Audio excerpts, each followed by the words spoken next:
new year comes changes to our taxes, but there's something in the recently approved bill President Trump signed that affects nonprofits and charities. 3 News Now reporter Nick Starling tells us what's changing. Nick? Well, Jen, last year, if you donated $100 to charity, you would get $30 of it back in taxes if you itemize. But with this new law, very few of us will be itemizing since it would make sense to take the standard deduction. And that has many nonprofits worried. A common sound during the holidays, as many of you give to these red kettles scattered across the metro.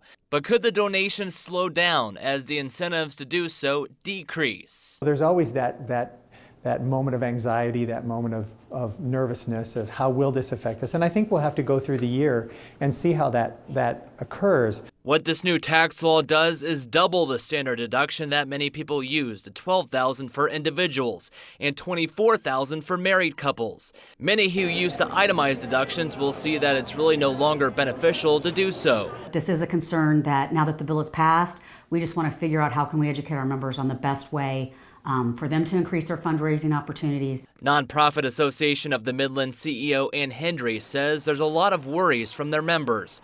Hendry says as few as 5% of taxpayers will continue to itemize deductions on their returns, down from roughly 30%. Individual donations create the largest portion of our revenue stream, so that's why we were so concerned about it. Hendry estimates that nationally there will be a $13 billion decrease each year to nonprofits. I think local organizations, from what we're hearing, expect to be hit more than national ones. The Salvation Army remains optimistic that people will still be in the giving spirit no matter what incentives are thrown their way. And tax laws come and go.